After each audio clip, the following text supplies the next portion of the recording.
بسم اللہ الرحمن الرحیم نحمدہ و نصلی علی رسولہ الکریم۔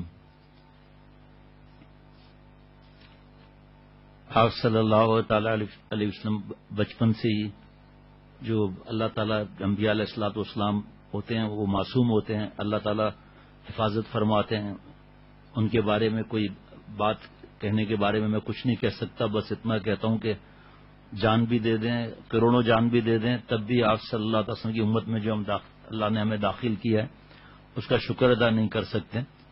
آپ صلی اللہ علیہ وسلم کے بارے میں شیخ العرب العجم عارف باللہ حضرت مولانا شاہ محمد اختر صاحب رحمۃ اللہ علیہ نے فرمایا کہ آپ صلی اللہ تعالی علیہ وسلم کا بچپن اللہ نے دکھا دیا، غور رکھنا، لڑکپن دکھا دیا، جوانی دکھا دی، 40 برس کی عمر تک صادق اور امین کی صدائیں بلند ہونے لگی۔ اس کے بعد نبوت کا اعلان ہوا ہے۔ اللہ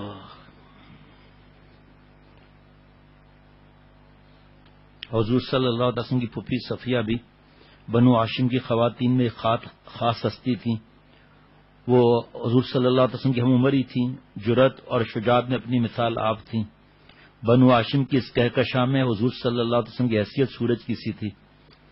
اتنا تو سبھی جانتے تھے کہ آئندہ بنو ہاشم کی قیادت اور سیادت حضور صلی اللہ علیہ وسلم نصیب ہے، مگر یہ کسی کو اندازہ نہ تھا کہ اس در یتیم کے نام دونوں جہانوں کی سیادت لکھ دی گئی ہے۔ عمر کے 40ویں سال کو پہنچ کر حضور صلی اللہ علیہ وسلم کی سوچ اور فکر گہری ہوتی چلی گئی۔ آپ دیکھ رہے تھے کہ تمام دنیا ہلاکت اور بربادی کی طرف جا رہی ہے، اور آپ اس کی سمت درست کرنے کا کوئی مؤثر کوشش نہ کی گئی تو بنی نوع انسان کا انجام بہت برا ہوگا۔ اس تشویش کے علاوہ آپ صلی اللہ علیہ وسلم کی عجیب سی مبہم بے چینی محسوس کیا کرتے تھے۔ گزشتہ 7 برس سے آپ کو گائے گائے فرشتوں کی آواز سنائی دے رہی تھی اور غیبی انوارات کا مشاہدہ ہو رہا تھا۔ اس وقت حضور صلی اللہ علیہ وسلم کو تصور تک نہ تھا کہ اللہ تعالیٰ آپ کو آخری رسول کا منصب عطا کرنے والا ہے۔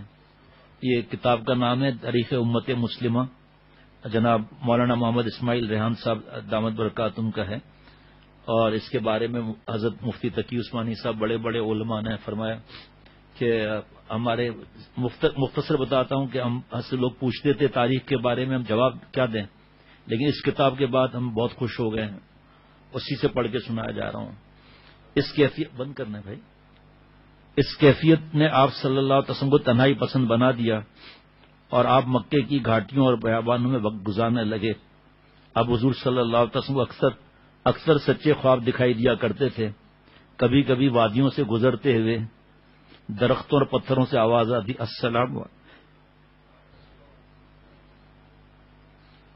السلام علیکم یا رسول اللہ۔ آپ پلٹ کر دیکھتے تو کوئی پکارنے والا نظر نہ آتا تھا۔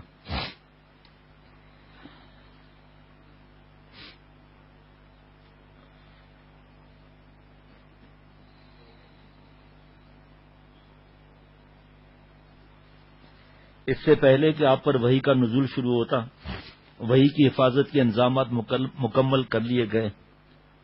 پہلے جنات اور شیاطین آسمان کے قریب جا کر فرشتوں کو ملنے والے احکام اور خبروں کی کچھ سن لیا کرتے تھے۔ یہ خبریں وہ آ کر اپنے کہانوں اور جادوگروں کو سناتے تھے، اور وہ ایک سچ میں 10 جھوٹ ملا کر لوگوں پر اپنی فرضی غیب دانی کی دھاک بٹھایا کرتے تھے۔ ان کا سنگن پر پہرے لگا دیے گئے۔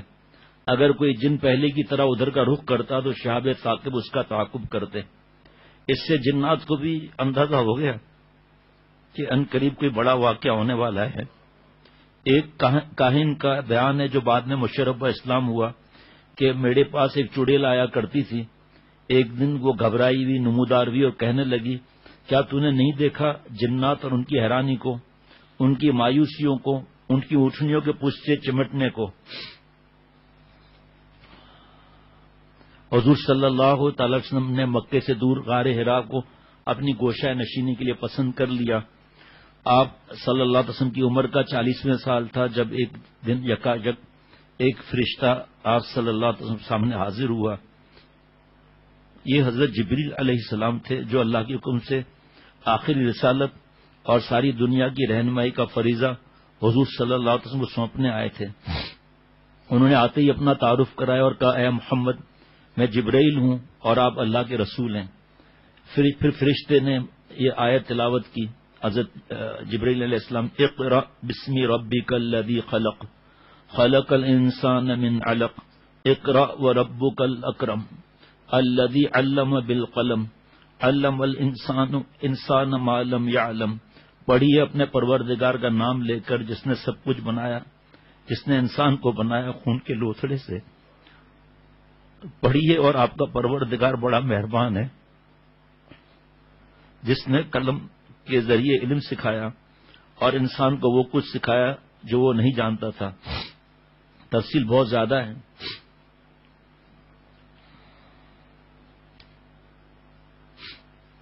اس وقت کے فرانس وغیرہ کا سب کا اس میں لکھا ہوا ہے.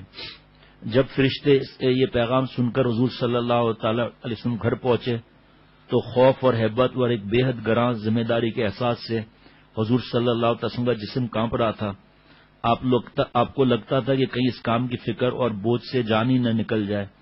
آپ صلی اللہ تعالی علیہ وسلم نے گھر پہنچتے اپنے اہلیہ محترمہ حضرت خدیجۃ الکبریٰ رضی اللہ تعالیٰ عنہ سے کہا، مجھے کمبل اڑا دو، مجھے کمبل اڑا دو، مجھے اپنی جان چاہتی محسوس ہو رہی ہے. اہلیہ کے دریافت کرنے پر حضور صلی اللہ علیہ وسلم نے سارا ماجرا کہہ سنایا.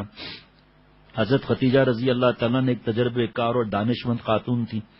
انہوں نے اپنے شوہر کی کیفیت کو سمجھتے ہوئے آپ کو تسلی دی اور کہا، اللہ آپ کو ہرگز ضائع نہیں کرے گا.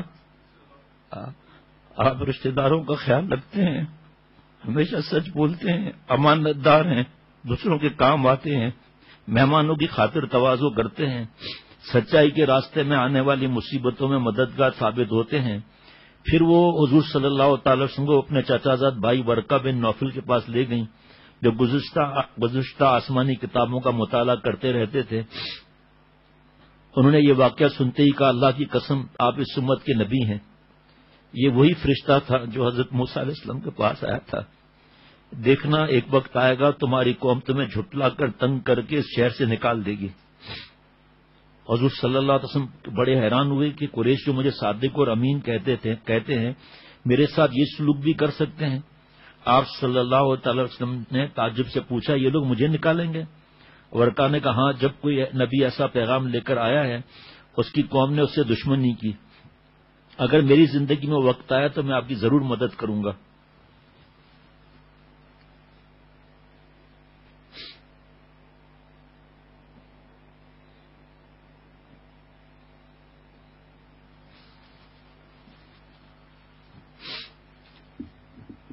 بہت طویل مضمون ہے، مجھے چند باتیں عرض کرنی ہیں.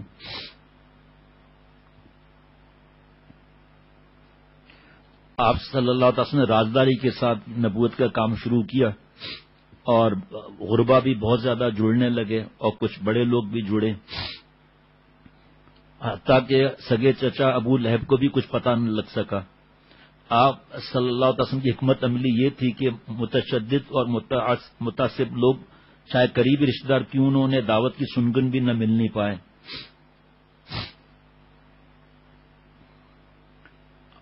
آپ صلی اللہ علیہ وسلم کے سگے چچا ابو طالب اس دعوت سے آگاہ تھے، مگر انہیں بھی یہ علم یوں ہوا تھا کہ انہوں نے اتفاقیہ طور پر حضور صلی اللہ تعالی علیہ وسلم اور حضرت علی رضی اللہ تعالیٰ عنہ کے گھاٹی میں چھپ کر نماز ادا کرتے ہوئے دیکھ لیا تھا. وہ ایمان نہ لانے کے باوجود حضور صلی اللہ تعالی علیہ وسلم کے حامی، رازدار اور سرپرست تھے.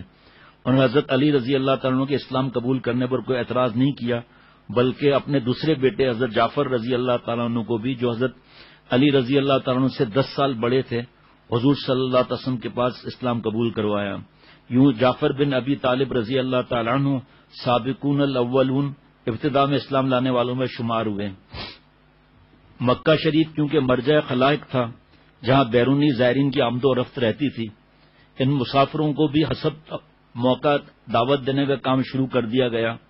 ان کے ذریعے اسلام کی خبر بہت جلد دور دراز کے علاقوں تک پہنچ گئی اور ہر کی تلاش میں سرگرداں اکا دکا لوگ مکہ آ کر رسول صلی اللہ علیہ وسلم سے ملنے لگے. سرداران مکہ پہلی بار چونکے اور حضور صلی اللہ علیہ وسلم سے ملنے جلنے والوں پر نظر رکھنے لگے. حضور صلی اللہ علیہ وسلم بھی نئے لوگوں سے ملنے میں بہت احتیاط کرنے لگے. اس میں پھر الگ پتہ نہیں کیا کیا نصیحتیں اور کیا کیا، ہم نہیں سمجھ سکتے ان چیزوں کو. اللہ والے علماء وہ سمجھا سکتے ہیں اگر ہم ان کے پاس بیٹھیں پوچھیں تو.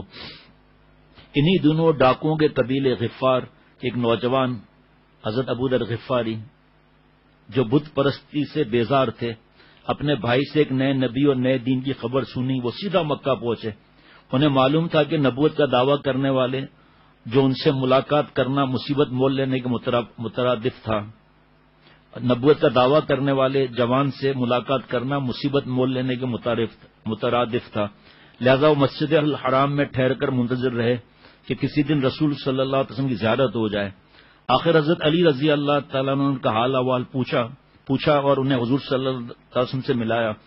آپ صلی اللہ علیہ وسلم نے فرمایا کہاں کے ہو؟ بولے غفار کا۔ رسول صلی اللہ علیہ وسلم نے یہ سن کر حیرت اور مسرت سے اپنی پیشانی تھام لی۔ ڈاکوؤں کا قبیلہ نا۔ ابو ذر غفاری اسلام لے آئے۔ رسول اللہ صلی اللہ تعالی وسلم نے انہیں اسلام کو خفیہ رکھنے کی تاکید کی، مگر واپس جانے سے پہلے انہوں نے مسجد الحرام کا رخ کیا اور اہل مکہ کے بھرے مجمع میں کھل کر کلمہ توحید بلند کر دیا۔ یہ حق کا پہلا والیانہ نعرہ تھا جسے قریش بالکل برداشت نہ کر سکے۔ اس درویش بے نوا پر ٹوٹ پڑے۔ حضرت عباس یہ دیکھ کر تیزی سے لگ پی اور کہا کہ لوگوں کو پیچھے ہٹائے، بدبختو، یہ شخص ڈاکوؤں یا قبیلے غفار کا ہے، تمہارے شام کے قافلے انہی کے علاقے سے گزرتے ہیں۔ یہ لوگ سوچ کر ہٹ گئے کہ ان کی تجارت ڈاکوؤں کی انتقامی کارروائی کی وجہ سے خطرے میں نہ پڑ جائے۔ اگلے دن اس مجاہد نے پھر اسی طرح مسجد الحرام میں کلمہ توحید بلند کیا، مار کھائی۔ حضرت عباس نے انہیں بچایا۔ حضرت ابو ذر رضی اللہ تعالیٰ عنہ اپنے قبیلے میں واپس جا کر پہلے اپنی والدہ اور بھائی کو دعوت دے کر مشرف با اسلام کیا۔ اس کے بعد پورے قبیلے کو اسلام کی دعوت دی اور دیکھتے ہی دیکھتے ڈاکوؤں کا یہ پورا قبیلہ مسلمان ہو گیا۔ اللہ اکبر۔ آپ صلی اللہ علیہ وسلم نے فرمایا کہ اب دوبارہ جب غالب ہونے کی خبر سننا تب دوبارہ آنا۔ 3 سال تک دعوت کا خفیہ سلسلہ جاری رہا۔ حضرت ارکم رضی اللہ تعالیٰ کا مکان جو صفا پہاڑی کے دامن میں واقع تھا، اس عظیم جد و جہد کا پہلا مرکز تھا۔ اس کو بھائی خریدیں پڑھیں۔ آپ صلی اللہ علیہ وسلم ایک دفعہ جب وحی آئی کہ اب کھلم کھلا تبلیغ کا حکم دیا گیا، تو تب نبی اکرم صلی اللہ تعالی علیہ وسلم کوہ صفا کی پہاڑی پر چڑھے اور آواز لگا یا صباحا۔ عرب میں یہ نعرہ اس وقت لگایا جاتا تھا جب دشمن کے حملے کا خطرہ سر پر آ جاتا۔ دیکھتے ہی دیکھتے قریش کا پورا قبیلہ وہاں جمع ہو گیا۔ آپ صلی اللہ علیہ وسلم نے فرمایا اے بنی عبد المطلب، اے بنی فہر، اے بنی کعب، اگر میں تمہیں خبر دوں کہ اس پہاڑ کے پیچھے ایک فوج تم پر حملہ کرنے کے لیے تیار ہے تو کیا تم میری بات پر یقین کر لو گے؟ لوگوں کو حضور صلی اللہ علیہ وسلم کی سچائی پر اتنا یقین تھا، سب نے بے ساختہ کہا ہاں ہم یقین کریں گے۔ تب آپ صلی اللہ علیہ وسلم نے فرمایا میں تمہیں ایک عذاب سے ڈراتا ہوں جو جو تمہارے بالکل سامنے ہے۔ یہ قریش سن کر سناٹے میں آ گئے۔ ان میں سے ابو لہب نے مشتعل ہو کر کہا تبا لک سائر الیوم الہذا جمعتنا، تیرے لیے ہلاکت و نعوذ باللہ، کیا تو نے اس لیے ہمیں بلایا تھا؟ اس کے بعد سب غضبناک نگاہوں کے ساتھ واپس ہو لیے۔ ابو لہب کی اس گستاخی کے جواب میں سورہ لہب نازل بھی، اور اللہ تعالیٰ نے جواب دیا نہایت فصیح اور بلیغ انداز میں، یوں دیا تبت یدا ابی لہب و تب، ابو لہب کے ہاتھ ٹوٹ جائیں اور وہ ہلاک ہو جائے۔ دیکھو اس درمیان میں اور بھی کچھ باتیں لیکن دیر ہو جائے گی۔ قل یا ایھا الکافرون، اور اس کے بعد آخر میں قل اعوذ برب الفلق، قل اعوذ برب الناس، قل واللہ احد۔ تو تبت یدا میں کل نہیں آیا کہ آپ فرما دیجئے کہ ابو لہب تمہارے دونوں ہاتھ ٹوٹ جائیں۔ حضرت والا نے فرمایا کہ اس میں جو علماء فرماتے ہیں، حضرت مجدد نے فرمایا کہ اس میں یہ تھا راز کہ کہیں یہ لوگ نہ کہیں دیکھو اپنے چچا کو بد دعا دے دی، تو اللہ نے جو ہے وہ اس معجزانہ اسلوب پر مبنی جواب نے ابو لہب کو پورے مکے میں رسوا کر دیا۔ اس نے غصے میں آ کر اپنے بیٹے عتبہ اور عتیبہ کو حکم دیا کہ وہ حضور صلی اللہ علیہ وسلم بیٹیوں رقیہ اور ام کلثوم کو طلاق دے دیں۔ یہ دونوں پہلی دفعہ آگے جملہ آ رہا ہے، پہلی دفعہ پڑھا میں نے، یہ دونوں صاحبزادیاں ان سے بیاہی ہوئی تھی مگر ابھی رخصتی نہیں ہوئی تھی، یہ پہلی دفعہ پڑھا میں نے۔ ابو لہب کے حکم پر آپ صلی اللہ علیہ وسلم کی دونوں بیٹیوں کو لڑکوں نے طلاق دے دی۔ اس کے بعد سے ابو لہب اور اس کی بیوی ام جمیل نبی اکرم صلی اللہ تعالی وسلم کو ہر طرح کی تکلیفیں دینے میں تل گئے۔ ابو لہب کا گھر حضور صلی اللہ علیہ وسلم کے راستے میں قریب تھا، اس لیے آپ ہر وقت اس کی شرانگیزی کا نشانہ بنتے رہتے تھے. بھائیوں اور دوستوں، اور جو جگہ جگہ میرے بھائی بہنیں سن رہے ہیں سب، دیکھو یہاں سے دین پر چلنے میں کتنی تکلیفیں آئی ہیں، کتنی رکاوٹیں آئی ہیں. سنتا، اور پھر جیسے مفتی نعیم صاحب نے فرمایا کہ ہر موقع پر ایک فرشتہ کیا آتا، اللہ ہی حکم دے دیتے. جمیل رات کو آپ صلی اللہ تعالی علیہ وسلم کے راستے پر کانٹے بکھیر دیا کرتی. ابو لہب اپنے گھر کا سارا کچرا ڈال دیتا. حضور صلی اللہ علیہ وسلم کے گھر کی دوسری جانب آپ کا دوسرا دشمن عقبہ ابن ابی معیط رہتا تھا. اس کا بھی معمول تھا کہ حضور صلی اللہ علیہ وسلم کو تکلیف دینے کے لیے اپنے گھر کی غلاظت آپ کے دروازے پر پھینک دیتا. آپ صلی اللہ علیہ وسلم فرمایا کرتے، میں دو بدترین پڑوسیوں کے درمیان رہتا ہوں. ابو لہب ہر وقت حضور صلی اللہ علیہ وسلم کی طاق میں رہتا کہ آپ تبلیغ کے لیے کہاں کا رخ کر رہے ہیں، آپ کہیں قریب جاتے یا دور، یہ پیچھے پیچھے پہنچ جاتا اور آپ صلی اللہ علیہ وسلم پر آوازیں کستا تھا. یہ وفد بنا کر قریش کے سردار آئے. ابو طالب، آپ اپنے بھتیجے کو منع کریں، اور ہم اپنے آبا و اجداد کی مذمت اور اپنے معبودوں کی عیب جوئی مزید برداشت نہیں کر سکتے. آپ ان کو روکے، ورنہ ہم آپ سے اور ان سے نمٹ لیں گے. ابو طالب گھبرا گئے. حضور صلی اللہ علیہ وسلم کو علیحدگی میں بلوا کر قریش کے مطالبے کا ذکر کیا اور کہا، میری اور اپنی جان کا خیال کرو، مجھ پر اتنا بوجھ نہ ڈالو کہ میں اٹھا نہ سکوں. حضور صلی اللہ تعالی علیہ وسلم سمجھ گئے کہ چچا پر سخت دباؤ ہے اور آپ کی مزید حمایت نہیں کر سکیں گے، مگر آپ صلی اللہ تعالی علیہ وسلم اس عظیم فریضے کو کیسے چھوڑ سکتے تھے جس پر اس سسکتی ہوئی دنیا کی نجات کا دار و مدار تھا، جس سے آپ کو اپنی جان سے بڑھ کر جذباتی لگاؤ تھا. نبی اکرم صلی اللہ تعالی علیہ وسلم نے فرمایا، چچا جان، اللہ کی قسم، اگر میرے دائیں ہاتھ پر جلتا ہوا سورج اور بائیں ہاتھ پر چاند لا کر رکھ دیں تاکہ میں اس کام کو چھوڑ دوں، تب بھی میں رکنے والا نہیں، یہاں تک کہ اللہ اس دین کو غالب کر دے یا میں اس جدوجہد میں جان دے دوں. اتنا کہہ کر نبی اکرم صلی اللہ علیہ وسلم کے آنسو بہہ گئے اور آپ روتے ہوئے باہر چل دیے. ابو طالب نے یہ دیکھا تو وہ بھی تڑپ اٹھے. آپ اس کو واپس بلائے اور بولے کہ بھتیجے، جو تمہارا دل چاہے کرو، جیسے چاہو تبلیغ کرو، میں تمہیں کبھی اکیلا نہ چھوڑوں گا. یہاں دوسری بات، پیارے شیخ نے فرمایا، محبت کتنی تھی لیکن اطاعت نہیں تھی. محبت کتنی تھی، اطاعت نہیں تھی، تو کام نہیں بنا. اسی طرح فرمایا، سمعنا، تو سب نے کہا، لیکن سمعنا وہ قبول ہوا جس کے بعد صحابہ رضوان اللہ علیہ مجمعین نے اطعنا کہا. سمعنا کفار نے بھی کہا تھا، عصینا کہا کہ سن لیا، کم عمل نہیں کریں گے. قریش سرداروں نے جب دیکھا کہ ابو طالب ان کی سرپرستی چھوڑتے ہیں، نہیں چھوڑتے، تو طیش میں آ گئے اور حضور صلی اللہ علیہ وسلم سے تبلیغ سے رکتے نہیں. اور پھر بنو ہاشم میں ذاتی وجہات، پھر ابو طالب جیسے ہر دل عزیز اور قابل احترام بزرگ کو نظر انداز نہیں کر سکتے تھے، اس لیے آپ صلی اللہ علیہ وسلم پر ہاتھ اٹھانا آسان نہ تھا. مگر عام مسلمان، جن میں زیادہ تر غریب لوگ تھے، اب ان کے طیش اور انتقام کا نشانہ بننے لگے. جو لوگ غریب اور بے یار و مددگار بھی تھے، انہوں نے سب سے زیادہ دکھ سہے. ایک صحابی رضی اللہ تعالیٰ انگاروں پر لٹایا گیا جس سے ان کی کمر بالکل جھلس گئی. حضرت بلال حبشی رضی اللہ تعالیٰ عنہ امیہ بن خلف کے غلام تھے. وہ انہیں صحرا کی تپتی دھوپ میں لٹا کر سینے پر بھاری پتھر رکھ دیتا، کہتا کہ محمد کا انکار کرو اور لات و عزا کی پرستش کرو، ورنہ اسی حالت میں تمہارا دم نکل جائے گا. کبھی لوہے کی زرہ پہنا کر تیز دھوپ میں بٹھا دیتا، وہ اسی تکلیف میں نعرہ مارتے، احد احد. کبھی ان کے گلے میں رسی ڈال کر شریر لڑکوں کو حکم دیتا کہ پورے شہر میں گھسٹتے پھریں. تصور کریں، آج ان یہود و نصارہ کی ہم نقلیں کر رہے ہیں. میری ماں بہن بہو بیٹیوں، اب اگر نقل نہیں کرتے تو دل کا ہمارا کیا حال ہے، یہ غیبتوں کا کیا حال ہے.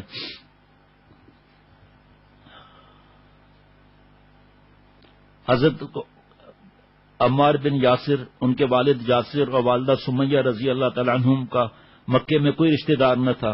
قریش کے سردار ان تینوں کو پکڑ کر صحرا میں لاتے اور بدترین تشدد کا نشانہ بناتے. آپ صلی اللہ تعالی علیہ وسلم انہیں سال میں دیکھتے تو فرماتے، یاسر کے گھرانے والوں، صبر کرتے رہو، تمہارا ٹھکانہ جنت ہے. حضرت یاسر رضی اللہ تعالیٰ عنہ جو کمزور تھے، معمر تھے، اس مسلسل تشدد کی تاب نہ لا کر ایک دن فوت ہو گئے. پھر ان کی اہلیہ حضرت سمیہ رضی اللہ تعالیٰ عنہ کا ابو جہل ملعون نے بدترین اذیت دیتے ہوئے برچی کا وار کر کے شہید کر ڈالا. یہ اسلام کی پہلی شہید خاتون کہلائیں.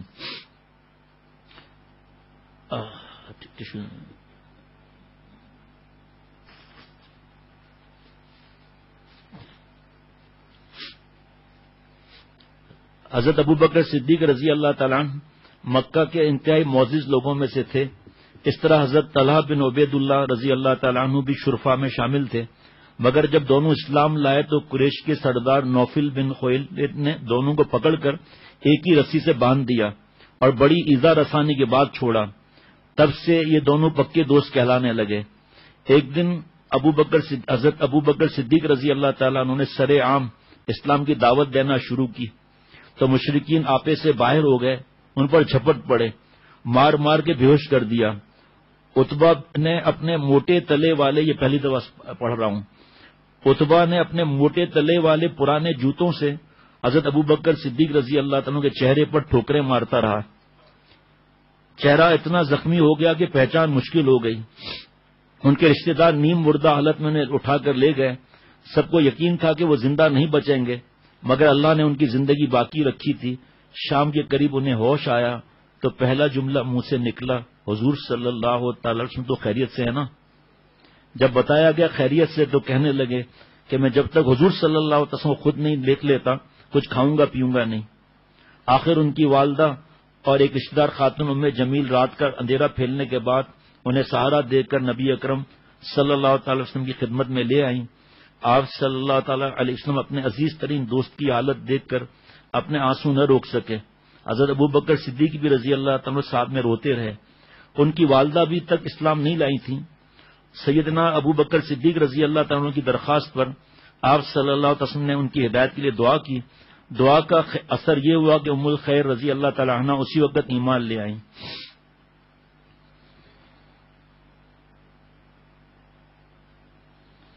ایک دن آپ صلی اللہ تعالی وسلم ان کو بہت تکلیفیں دی جا رہی تھیں. ان کو لوگ کہتے تھے کہ کوئی کہتا تھا شاعر ہے, کوئی جادوگر, کوئی مجنون, کہیں اور کیا, اور تکلیفیں پہنچائیں. ایک دن نبی اکرم صلی اللہ تعالی وسلم گھر سے نکلے. دن بھر ایسی ہی اذیتوں کا سامنا کرنا پڑا. عورتوں اور مکہ کے غلاموں نے بھی آپ کی کلم کلا توہین کی, آپ کو جھٹلایا. نبی کریم صلی اللہ تعالی علیہ وسلم نہایت رنجیدہ ہو کر گھر تشریف لائے, چادر اوڑھ کر لیٹ گئے. تب وہی نازل ہوئی, یا ایھا المدثر کہہ کر حضور اقدس صلی اللہ علیہ وسلم کا حوصلہ بڑھایا گیا.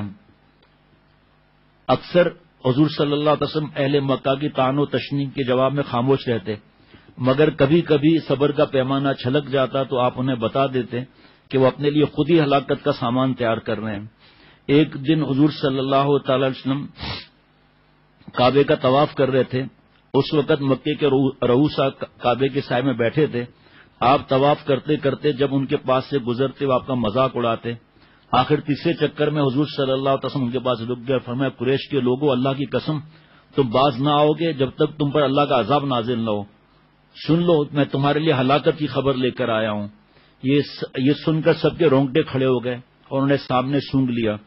حضور صلی اللہ تعالی علیہ وسلم اپنے صحابہ سے فرما رہے تھے, اللہ اپنے دین کو یقیناً غالب کرے گا. مگر اگلے دن جب حضور صلی اللہ تعالی وسلم طواف کرنے آئے تو ان لوگوں نے آپ کو گھیر لیا اور آپ صلی اللہ علیہ وسلم ٹوٹ پڑے. عقبہ بدبخت نے آپ کی چادر آپ کے گلے میں ڈال کر اس قدر بل دیے کہ آپ صلی اللہ علیہ وسلم کا دم گھٹنے لگا اور آپ گھٹنوں کے بل بیٹھ گئے. خوش قسمتی سے حضرت ابو بکر صدیق رضی اللہ تعالیٰ عنہ موقع پر پہنچ گئے. انہوں نے عقبہ کو دھکا دے کر ہٹایا اور فرمایا, کیا تم ایک شخص کو صرف اتنی سی بات پر قتل کر رہے ہو کہ وہ کہتا ہے میرا رب اللہ ہے؟ یہ سن کر مشرکین نے حضور صلی اللہ علیہ وسلم کو چھوڑ دیا اور حضرت ابو بکر صدیق رضی اللہ تعالیٰ پر پل پڑے. اتنا مارا کہ ان کا سر پھٹ گیا. قریش کے ابھرتے ہوئے سرداروں میں ابو جہل کے لقب سے جو تھا, نبی کریم صلی اللہ علیہ وسلم کا سب سے بڑا دشمن تھا. یہ انتہائی فصیح و بلیغ, چالاک اور مکار تھا. اکثر دوسروں کو آپ صلی اللہ علیہ وسلم کی توہین پر اکساتا اور خود دور سے تماشا دیکھتا تھا. بسا اوقات آپ صلی اللہ علیہ وسلم کے سر عام بے عزتی کرتا تھا. غور سے سنیے گا. ایک بار آپ صلی اللہ تعالی علیہ وسلم کعبے کے پاس نماز پڑھ رہے تھے. جب سجدے میں گئے تو یہ بدبخت آپ صلی اللہ علیہ وسلم کے سر مبارک پر ٹھوکر مارنے کی غرض سے تیزی سے آپ صلی اللہ علیہ وسلم کی طرف آیا. اللہ تعالیٰ نے معجزانہ طور پر اپنے نبی کی حفاظت فرمائی. اسے ایک بھیانک اونٹ منہ کھولے نظر آیا اور وہ واپس بھاگ گیا. قسمت کی بات حضرت فرماتے تھے. دیکھو بدبختی کی بات ہے نا, کہ اتنی ساری اس کو چیزیں ملتی تھی لیکن کوئی فکر نہیں کہ بھئی اکڑ, تکبر.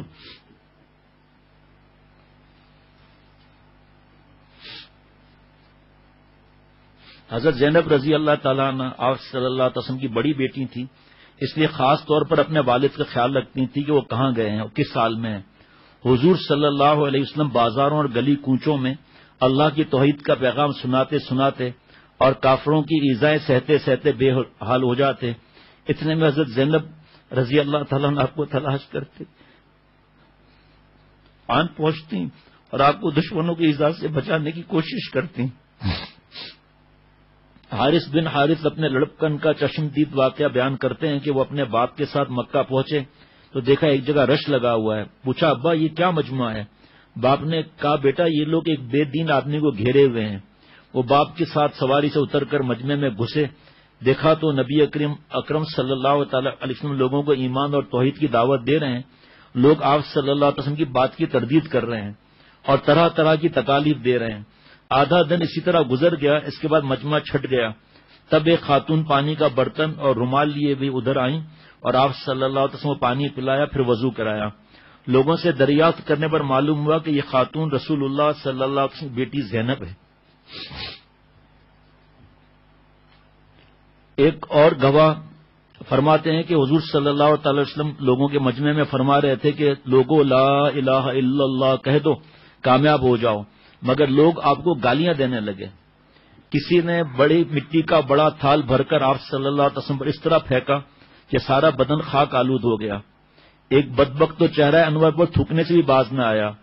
دوپہر ہو گئی تب ایک لڑکی پانی کا پیالہ لے کر آئی، حضور صلی اللہ علیہ وسلم کا چہرہ مبارک دھویا اور لڑکی سے کہا اپنے باپ کے بارے میں اس لڑکی سے کہا اپنے باپ کے بارے میں خدشہ مت کرو کہ وہ اچانک مارا جائے گا یا رسوا ہو جائے گا۔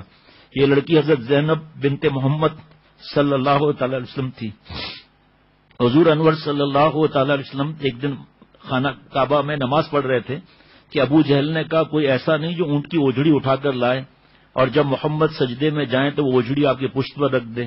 یہ سن کر عقبہ جو حضور صلی اللہ علیہ وسلم سے دشمنی نکالنے میں بہت آگے تھا گیا اور کسی اونٹ کی اوجھڑی لا کر آپ صلی اللہ علیہ وسلم کے پشت پر عین اس وقت رکھ دی جب آپ صلی اللہ علیہ وسلم سجدے میں تھے۔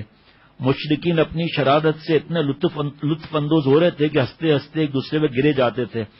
کسی نے جا کر حضور صلی اللہ علیہ وسلم کے گھر میں ان کی بیٹی حضرت فاطمہ رضی اللہ تعالیٰ عنہ کو خبر دے دی جو کم عمر لڑکی تھی۔ وہ فوراً آئیں، بڑی مشکل سے اوجھڑی کو حضور صلی اللہ علیہ وسلم نے پشت مبارک سے دھکیلا، پھر کافروں کی طرف متوجہ ہو کر انہیں برا بھلا کہنے لگی۔ حضور صلی اللہ علیہ وسلم نے سجدے سے سر اٹھایا تو کپڑے ناپاک ہو چکے تھے۔ مشرکین ابھی تک کہہ لگا رہے تھے۔ حضور صلی اللہ علیہ وسلم نے لاچاری کی حالت میں اللہ تعالیٰ کو پکارتے ہوئے ان کے لیے ایسی بددعا فرمائی جسے سن کر ان کے چہروں کے رنگ اڑ گئے اور انہیں ڈر لگا کہ یہ بددعا کہیں قبول نہ ہو جائے۔ یہ واقعات بتاتے ہیں کہ اسلام کے لیے قربانیاں دینے میں حضور صلی اللہ علیہ وسلم اپنی جان، مال اور اہل و عیال سمیت شریک تھے، اور یہی ایک سچے دائی اور کامل رہنما کی شایان شان ہے۔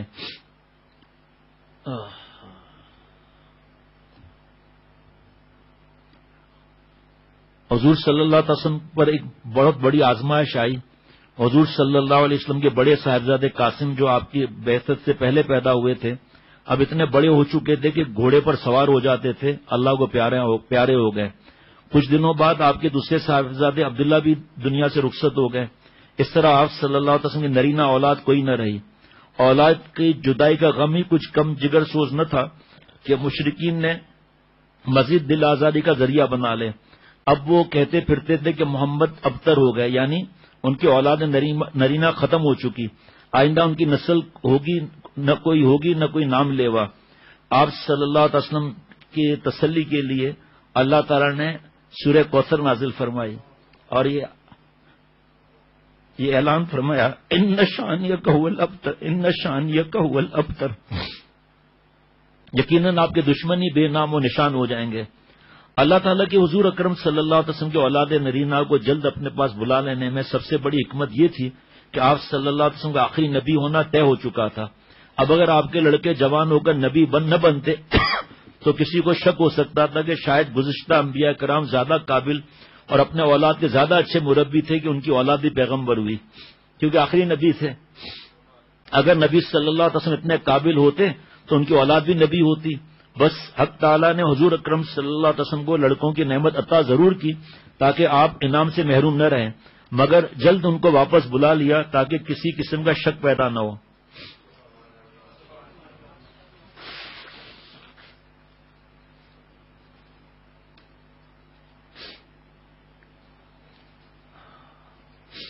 یہ آزمائش صبر، تحمل، استقامت، حکمت عملی اور تربیت کے دن تھے۔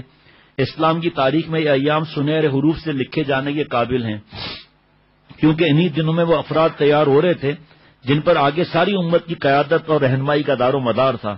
کفار کی سختیوں، تانا زنیوں، جسمانی اور ذہنی ایذا رسانیوں، الزامات، اعتراضات کے طوفانوں، کردار کشی کی نت نئی مہموں اور خفیہ سازشوں اور اعلانیہ رکاوٹ کے جواب میں نبی اکرم صلی اللہ علیہ وسلم کی حکمت عملی، صبر، تحمل، عدم تشدد، احتیاط ہر شخص کو ہر حال میں اللہ کی طرف دعوت دینے پر مشتمل تھی۔ صحابہ خفیہ دعوتیں دیتے تھے، کبھی اعلانیہ بھی بلا رہے تھے۔ دن میں آپ صلی اللہ علیہ وسلم زیادہ تر کوہ صفا کے داون میں واقع حضرت ارقم رضی اللہ تعالیٰ کے مکان میں تشریف فرما ہوتے، جو اسلام کا پہلا دعوتی مرکز، پہلا مدرسہ تھا، اور حضور صلی اللہ تعالی وسلم روزانہ صبح و شام حضرت ابوبکر رضی اللہ تعالیٰ سے ان کے گھر پر جا کر ملا کرتے، مشورے فرماتے۔ کفار کے مقابلے میں حضور صلی اللہ تعالی علیہ وسلم اور صحابہ رضوان اللہ علیہ مجمعین کے پاس حکومت، دولت اور افرادی قوت نہیں تھی۔ آپ کی طاقت اور ہتھیار اللہ پر مضبوط ایمان، اللہ کی مدد اور نصرت پر یقین، اس سے ہر حال میں تعلق اور اسی سے بے تابانہ دعائیں کرنا تھا۔ اب سنتے جائیں جناب۔ جب موسم حج قریب آیا تو حضور صلی اللہ علیہ وسلم کی امیدیں بڑھ گئیں، کیونکہ دور دراز کے لوگوں کو توحید کی دعوت دینے کا اس سے بہتر موقع کوئی اور نہیں ہو سکتا تھا۔ ادھر قریش کے سردار بڑے فکر مند تھے کہ آپ صلی اللہ علیہ وسلم کو بدنام کرنے اور آپ کی دعوت لوگوں کے نزدیک غیر مؤثر بنانے کے لیے طرح طرح کی باتیں پھیلائی ہوئی تھیں۔ آپ کو نعوذ باللہ بے دین، مجنون، شاعر مشہور کر رکھا تھا، مگر ان تمام حربوں کے باوجود اکا دکا لوگ مسلمان ہوتے جا رہے تھے۔ یہ دیکھ کر قریش کے سردار باہم مل بیٹھے۔ ان کے نامور سردار ولید بن مغیرہ نے کہا کہ حج کا زمانہ آ رہا ہے، عرب کے مختلف قبائل یہاں آئیں گے جن کے کانوں میں یہ بات بڑھ چکی ہے، لہذا اس شخص حضرت محمد صلی اللہ علیہ وسلم کے بارے میں ایک ہی بات طے کر کے کہو، ایسا نہ ہو کہ ہماری باتیں آپس میں ٹکرا جائیں۔ خاص غور و غوض کے بعد جب حضور صلی اللہ علیہ وسلم کے خلاف کوئی مضبوط الزام سمجھ نہ آیا تو ولید نے کہا کہ سب سے زیادہ معقول بات یہ کہ تم کو وہ جادوگر ہے۔ اس نے جادو کے ذریعے زور سے بھائی کو بھائی سے، شوہر کو بیوی سے، خاندان والوں کو ایک دوسرے سے الگ کر دیا ہے۔ اب یہ بدماش جا کر بیٹھ گئے مختلف راستوں پر۔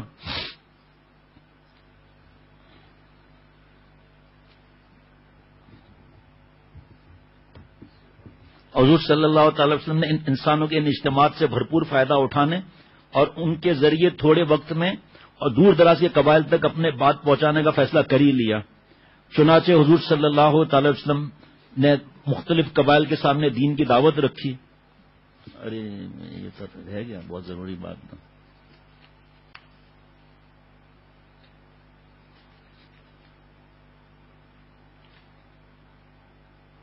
ہاں یہ تو ہے گیا۔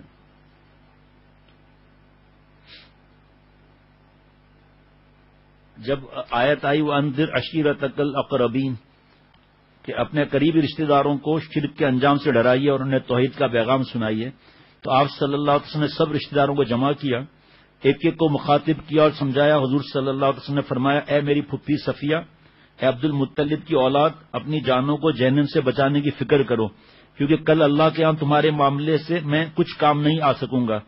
یہ خام خاص لوگوں اور دوستوں کو دعوت اسلام دینے سے کہیں زیادہ مشکل تھا۔ حضور صلی اللہ علیہ وسلم بہت گھبرائے ہوئے اپنے خاندان بنو ہاشم کے تمام افراد کو مدعو کیا۔ اس میں آپ کے چچا ابو طالب، عباس، حمزہ، ابو لہب سمیت 40-45 آدمی جمع تھے۔ آپ صلی اللہ علیہ وسلم نے تھوڑے گوشت، دودھ اور روٹی سے ان کی ضیافت کی۔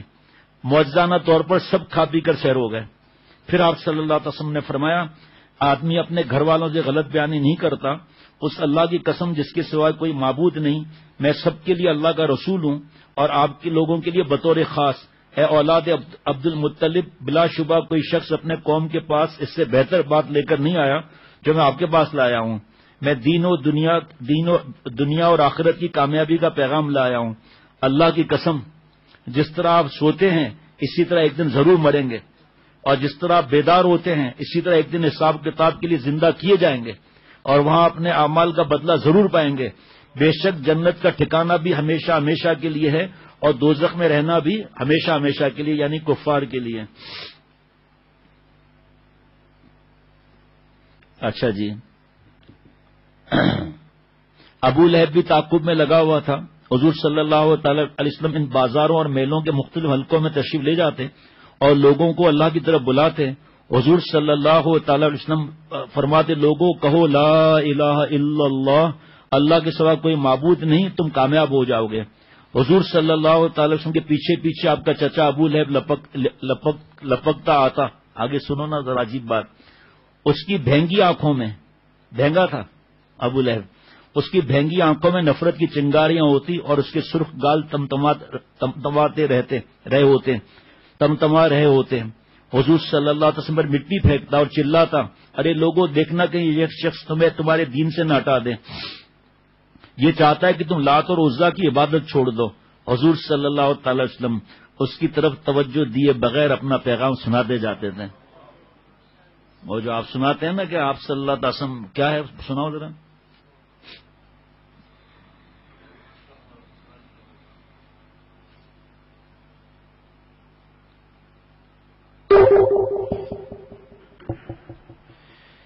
روشنی بھی ملی، راستہ بھی ملا، آپ آئے تو ہم کو خدا بھی ملا۔ اچھی باتیں ہمیشہ بتاتے رہے، نیک رستوں پہ سب کو چلاتے رہے، لوگ باتیں بناتے اڑاتے رہے، آپ اپنے فرائض نبھاتے رہے، لوگ باتیں بناتے اڑاتے رہے، آپ اپنے فرائض نبھاتے رہے۔ روشنی بھی ملی، راستہ بھی ملا، آپ آئے تو ہم کو خدا بھی ملا۔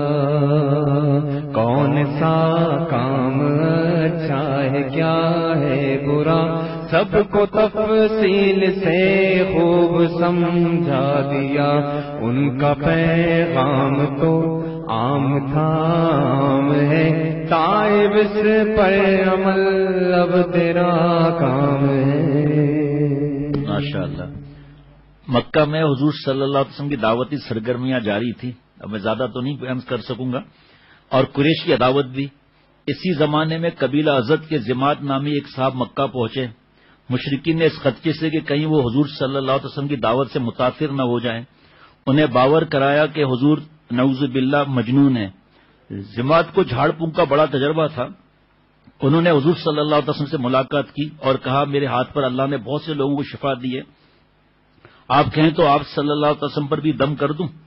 حضور صلی اللہ تعالی علیہ وسلم نے فرمایا، ان الحمد للہ نحمده ونستعینه من يهده الله فلا مضل له ومن يضلل فلا هادي له واشهد ان لا اله الا الله وحده لا شريك له وان محمدا عبده ورسوله اما بعد۔ بلا شبہ تمام تعریفیں اللہ کے لیے ہیں، ہم اس کی حمد بیان کرتے ہیں اور اسی سے مدد مانگتے ہیں۔ جسے اللہ گمراہ کر دے اس کو کوئی ہدایت دینے والا نہیں، اور جسے اللہ گمراہ کر دے اسے کوئی ہدایت دینے والا نہیں، اور جسے وہ گمراہ کر دے اسے کوئی ہدایت دینے والا نہیں۔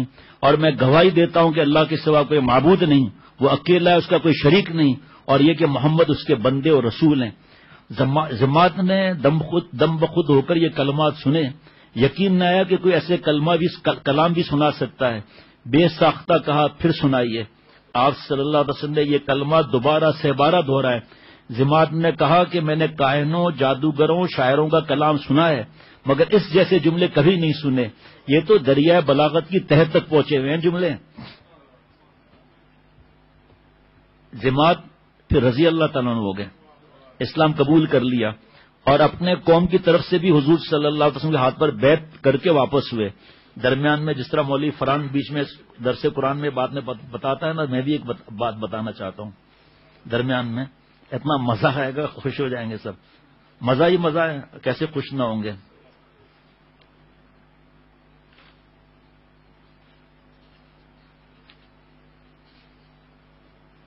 جی دیکھیں مزیدار بات آ گئی سامنے. تفصیل بہت زیادہ ہے.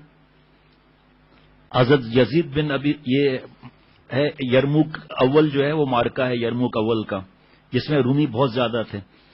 حضرت یزید بن ابی سفیان رضی اللہ تعالیٰ عنہ کمان میں تھے. پھر لشکر کے دلیر اور تجربے کار افراد کو منتخب کر کے ہر دستے پر الگ الگ افسر مقرر کیا. حضرت مقداد بن اسود رضی اللہ تعالیٰ عنہ کو حکم دیا کہ وہ قرآن مجید کی آیتیں سنا کر مسلمانوں کی روح کو گرمائیں. حضرت ابو سفیان بن حرب اور حضرت ابو ہریرہ رضی اللہ تعالیٰ عنہما کو سیرت اور احادیث کے واقعات سنانے کے لیے مقرر کیا تاکہ مسلمان کے حوصلے بلند ہو. لڑائی سے پہلے کسی مسلمان کے منہ سے نکل گیا اور رومی کتنے زیادہ اور ہم کتنے کم. حضرت خالد بن ولید رضی اللہ تعالیٰ عنہ نے سنا تو بڑی بے فکری سے فرمایا، نہیں، ان رومیوں کے لیے یہ مسلمان بہت زیادہ ہیں اور اتنے مسلمان کے لیے یہ رومی بہت کم ہیں. جس لشکر کو نصرت الہیہ نصیب ہو حقیقت میں وہی زیادہ ہوتا ہے، اور جسے یہ نصیب نہ ہو وہ بہرحال کم ثابت ہوتا ہے. اللہ کی قسم، آج اگر میرا گھوڑا تندرست ہوتا تو مجھے پرواہ نہ تھی کہ رومی اس سے بھی دگنے ہو جاتے. جنگ کے نکارے پر چوٹ پڑنے والی تھی کہ عجیب بات بھی، رومیوں کا سپہ سالار جرجا گھوڑا دوڑا کر سامنے آیا اور حضرت خالد بن ولید رضی اللہ تعالیٰ سے ملاقات کرنی چاہی. حضرت خالد رضی اللہ تعالیٰ نے بھی آگے بڑھے. جارج نے پوچھا، خالد سچ سچ بتاؤ کہ اللہ نے تمہارے نبی پر آسمان سے کوئی تلوار اتاری تھی تمہارے لیے جو انہوں نے تمہیں دی ہے، جس کی وجہ سے تم ہر جنگ میں فتح یاب ہوتے ہو؟ خالد سچ سچ بتاؤ، کیا اللہ نے تمہارے نبی پر آسمان سے کوئی تلوار اتاری تھی جو انہوں نے تمہیں دی، جس کی وجہ سے تم ہر جنگ میں فتح یاب ہو جاتے ہو؟ حضرت خالد بن ولید رضی اللہ تعالیٰ عنہ نے نفی میں جواب دیا. تو جاج نے پوچھا، پھر تمہیں اللہ کی تلوار کیوں کہا جاتا ہے؟ حضرت خالد بن ولید رضی اللہ تعالیٰ عنہ نے بڑے اطمینان سے کہا، دیکھو، ایک زمانے میں بھی نبی اکرم صلی اللہ علیہ وسلم کا مخالف تھا. آپ صلی اللہ علیہ وسلم کو جھٹلاتا تھا، مگر پھر اللہ تعالیٰ نے مجھے ہدایت دی. میں نے آپ صلی اللہ تعالی علیہ وسلم کی پیروی کی. تب آپ صلی اللہ تعالی علیہ وسلم نے مجھ سے کہا کہ تم اللہ کی تلوار ہو جو اللہ نے کافروں پر سونت رکھی ہے. حضور صلی اللہ تعالی علیہ وسلم نے میرے لیے نصرت الہی کی دعا بھی فرمائی تھی. جارج جو مبہوت ہو کر یہ باتیں سن رہا تھا بولا، مجھے بتاؤ وہ تمہیں کس طرف بلاتے ہیں؟ این جنگ پہ چوٹ لگنے والی ہے نکارے پر. حضرت خالد رضی اللہ تعالیٰ نے فرمایا کہ وہ فرماتے تھے، اسلام قبول کر لو یا جزیہ دو یا جنگ کے لیے تیار رہو. یہ سن کر جارج نے پوچھا، جو اس پیغام کو قبول کر کے تمہارے حلقے میں شامل ہو جائے اس کی کیا حیثیت ہوتی ہے؟ حضرت خالد رضی اللہ تعالیٰ نے فرمایا کہ وہ ہمارے جیسا اور ہم رتبہ ہوتا ہے، بلکہ ایک لحاظ سے افضل ہوتا ہے، کیونکہ ہم نے نبی اکرم صلی اللہ تعالی وسلم کو اور آپ کے معجزات اور پیشن گوئیوں کو دیکھ کر اسلام قبول کیا، جبکہ تم اس کے بغیر ہی اسلام لا رہے ہو. بس تمہارا مقام ہم سے بلند ہوگا. یہ سن کر جارج نے حضرت خالد بن ولید رضی اللہ تعالیٰ پر اسلام قبول کر لیا اور ان کے ساتھ اپنے قوم کی خلاف تلوار سونت کر کھڑا ہو گیا، اور اسی مارکے میں لڑتے لڑتے شہید بھی ہو گیا. کیا یہ ڈائجسٹیں اور ویڈیو اور اللہ معاف فرمائے وہ بے حیائی، ریانی، فحاشی، فضولیات میں گھسنا، ادھر ادھر راتوں کو دیر کرنا. ابھی تو موقع اچھا ہے، جلدی سو کر تہجد کے لیے اٹھنا چاہیے، اللہ سے رونا چاہیے.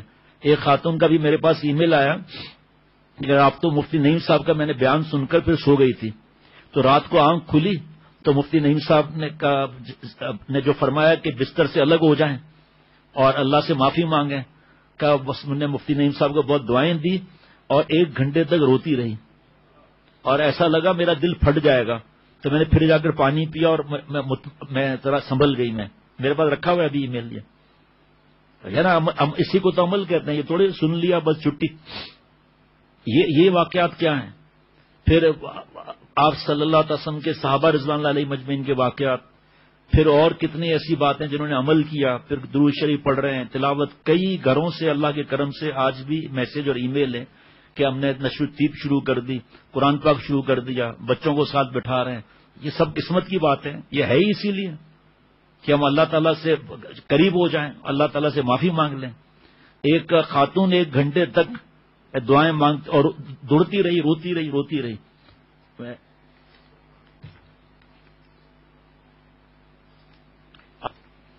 یہ ہے نا، ہماری بہو بیٹیاں سن رہی ہیں، کیا ضرورت ہے جاگنے کی بھائی؟ پہلے تو کہ آپ کے پاس بہانہ آتا ہے کہ شوہر صاحب دیر سے آ رہے ہیں، سسر دیر سے آ رہے ہیں، بیٹا دیر سے. اب تو کوئی بہانہ ہی نہیں ہے. اور یہ بیان بھی آپ دیکھ رہے ہیں، کوئی ہو ہی نہیں رہا بیان آج کل. یہ 2-3 دن سے بہت دل کا یہ حال تھا کہ جو اللہ نے مجھے توفیق دی پڑھنے کی، تو بہت دل میں اتنا بوجھ تھا کہ کسی طرح اس کو عرض کر لوں. اب زیادہ سے زیادہ 5 منٹ اور بھی آیا زیادہ، لیکن زیادہ سے زیادہ 5 منٹ. ہر طرح کی مخالفت کے باوجود قرآن کی پاک کی تاثیر کا مشرکین کے پاس کوئی جواب نہیں تھا، بلکہ الٹا ان کے بڑے بڑے سردار اور شعر و سخن کا اچھا ذوق رکھتے تھے. قرآن پاک کے اثرات اور اس کی ادبی لطافت سے محظوظ ہوئے بغیر نہیں رہ سکتے تھے. ابو جہل، ابو سفیان یہ رات کو اس وقت چھپ چھپ کر آتے جب آپ صلی اللہ تعالی علیہ وسلم قرآن کی تلاوت فرما رہے ہوتے. صبح صادق تک وہ گمسم یہ آواز سنتے رہتے. وہ پھوٹتے، صبح ہوتے ہی واپس آتے. اگر کسی موڑ پر باہم مل جاتے تو ایک دوسرے کو ملامت کرتے ہوئے کہتے آئندہ ایسا مت کرنا. اگر قوم کے نادان لوگوں کو پتہ چل گیا تو نہ معلوم اس کا کیا اثر لیں گے. مگر اگلی شب پھر ایسا ہوتا. جب کئی دن تک ایسا ہوتا رہا تو ایک شخص نے ابو جہل کے پاس پہنچ گیا، کہنے لگا بتا ہی دو کہ محمد سے جو تلاوت سنی اس کے بارے میں تمہاری کیا رائے ہے؟ ابو جہل کہنے لگا ہم اور بنو ہاشم عزت و شرف کی ہر چیز میں مقابلہ کرتے آئے ہیں. جب ہم ہر چیز میں برابر نکلتے تو وہ کہنے لگتے ہیں کہ ہمارے پاس نبی بھی ہے جس پر وحی آتی ہے. اللہ کی قسم ہم یہ بات کبھی نہیں مانیں گے. قریش کے سردار ولید بن مغیرہ نے ایک بار آپ صلی اللہ علیہ وسلم سے کلام اللہ سنا، اس پر رکت طاری ہو گئی. جب واپس آیا تو ابو جہل نے اس کی بدلی ہوئی حالت دیکھ کر اسے تانے دیے اور اصرار کیا کہ وہ کوئی ایسی بات کہے جس سے ظاہر ہو کہ وہ قرآن پاک کا نعوذ باللہ منکر ہے. ولید نے کہا میں کیا کہوں، تم جانتے ہو کہ شعر، رزمیہ، کلام اور قصائد کو مجھ سے زیادہ جاننے والا کوئی نہیں. اللہ کی قسم وہ کلام ان میں سے کسی سے مشابہ نہیں، اس میں عجیب مٹھاس ہے. وہ ایسا کلام ہے جو سب پر غالب ہے، اس پر کوئی غالب نہیں. وہ دوسروں کو زیر و زبر کر دیتا ہے. اب دیکھیے اللہ نے ہمیں توفیق دی ہے اور اللہ تعالیٰ کا احسان ہے کہ مالک نے اس کی سمجھ دی ہے کہ ہمیں اللہ کو خوش کرنا ہے. اب ہم اس زمانے میں بھی تلاوت نہ بڑھائیں تو پھر کیا، موبائل. اس حالت میں بھی آپ یقین کریں گے، اس حالت میں بھی برائی میں روتی ہوئی ماں کا فون آ رہا ہے کہ اس حالت میں سائیدہ جاگ رہے ہیں، فلمیں، گانے اور پتہ نہیں کیا گند دیکھ رہے ہیں. اب ان کو سمجھائے، وہ رو رہی ہیں، وہ سمجھا رہے ہیں بھائی آپ اللہ سے مانگو نا، ہم اللہ سے سب مانگیں ان حالات میں بھی. اور یہ فضولیات میں الگ. ایک صاحب سے ابھی چند دن پہلے موبائل چھڑوایا، آج پھر ایک صاحب سے بات ہوئی. میں نے کیا حالات ہے آپ کے بھائی؟ یہ میں نے کہا ابھی آپ کو موبائل کی ضرورت کیا، بڑے موبائل کی کا بزنس کے لیے لیا تھا. میں نے کہا ابھی کوئی ہے بزنس آپ کا اس وقت جو آپ جس بزنس میں ہے، نام نہیں لوں گا، وہ اس پہ تو پابندی ہے، اس وقت کرتا ہوں. تو پھر موبائل کی کیا ضرورت ہے آپ کو؟ کتنے بجے آپ سو رہے ہیں؟ خط لکھے موبائل جمع کرائیں آپ. یہ اللہ نے وقت دیا ہے بھائی. اچھا جی، ابو جہل نے کہا تمہیں ایسا کچھ تو کہنا ہی پڑے گا جس سے تمہاری قوم خوش ہو جائے. ولید نے سوچ بچا کر کہا کہ اسے جادو کہنا چاہیے. مگر نظر بن حارث نے، جسے لوگ شیطان کہہ کر یاد کرتے تھے، اس حربے کو فضول قرار دیا اور وہ قرآن کی تاثیر کو عرب کے روایتی دین کے لیے سب سے بڑا خطرہ سمجھتا تھا. ایک دن اس نے برملا کہا قریش کے لوگوں، اللہ کی قسم تمہیں ایسے مسئلے سے سابقہ پڑا ہے جس کی ماضی میں کوئی مثال نہیں. تم جانتے ہو کہ محمد صلی اللہ تعالی علیہ وسلم تمہارے خاندان ایک لڑکا تھا جو پلا بڑھا. وہ تمہارا سب سے محبوب فرد اور سب سے زیادہ سچی بات کرنے والا اور سب سے زیادہ امانت دار تھا. اب جب وہ ادھیڑ عمر ہو گیا اور یہ نیا پیغام لایا تو تم کہتے ہو کہ وہ جادوگر ہے. اللہ کی قسم وہ جادوگر نہیں، کیونکہ ہم جادوگروں اور ان کی جھاڑ پھونک کو جانتے ہیں. تبھی تم کہتے ہو کہ وہ کاہن ہے. اللہ کی قسم وہ کاہن نہیں. کاہنوں اور ان کے حالات کو بھی ہم خوب دیکھ چکے ہیں. کبھی تم کہتے ہو کہ وہ مجنون ہے. اللہ کی قسم وہ مجنون نہیں ہے. ہم جنون اور اس کی اقسام اور اس کے اثرات کو اچھی طرح جانتے ہیں. قریش کے لوگوں اپنا انجام اچھی طرح دیکھ لو، واقعی تم پر بڑی آفت آنے والی ہے۔ اللہ تعالیٰ اپنی رحمت سے مجھے اور ہم سب کو عافیت والی حیات عطا فرمائے، اور یہ موقع کو غنیمت سمجھ کے اللہ خوب عبادت کرنے کی توفیق عطا فرمائے۔ اللہ تعالیٰ مجھے اور ہم سب کو اللہ والا بنائے۔ درود شریف پڑھ لیجیے۔ اللہم صلی علی سیدنا مولانا محمد النبی الامی وعلی آلہ واصحابہ وبارک وسلم۔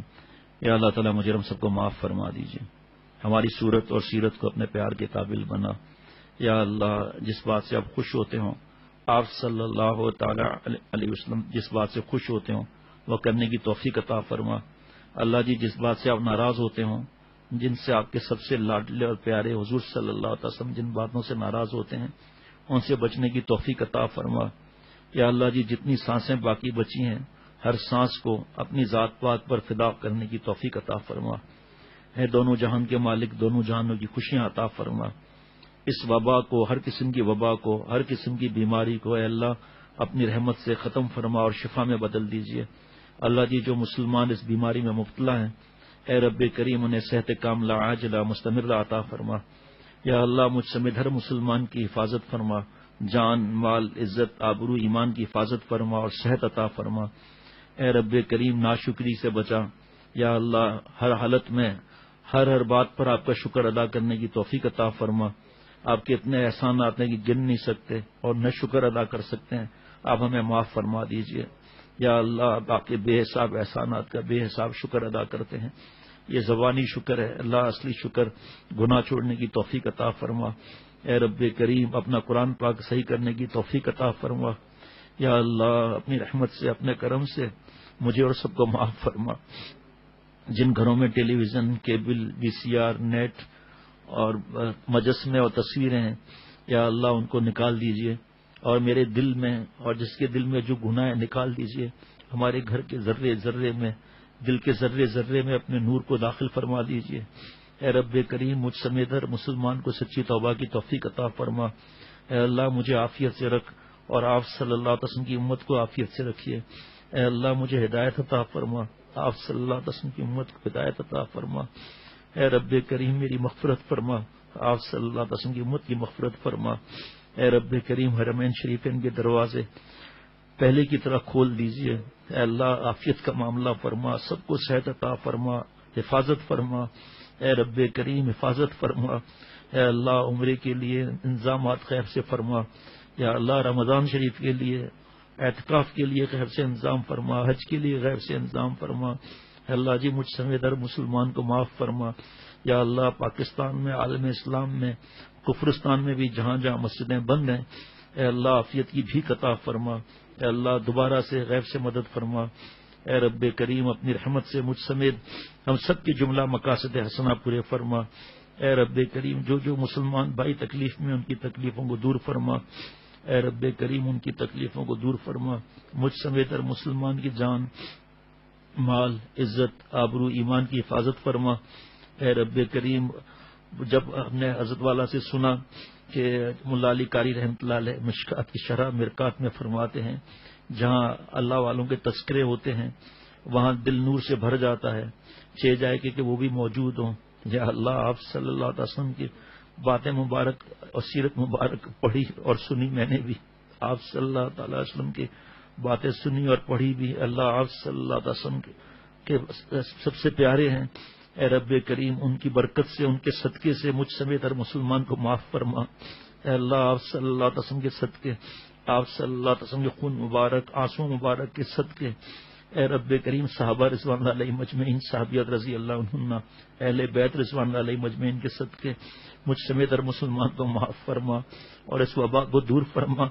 اے رب کریم، اے رب کریم جب اللہ والوں کے تذکرے سے یہ ہوتا ہے، لیکن آپ صلی اللہ علیہ وسلم کے تذکروں سے، صحابہ رضوان اللہ علیہ مجمعین کے تذکروں سے جو نعمتیں ہیں ان پر مجھ سمیت کسی کو محروم نہ فرما۔ اے اللہ جی مجھ سمیت کسی کو محروم نہ فرما۔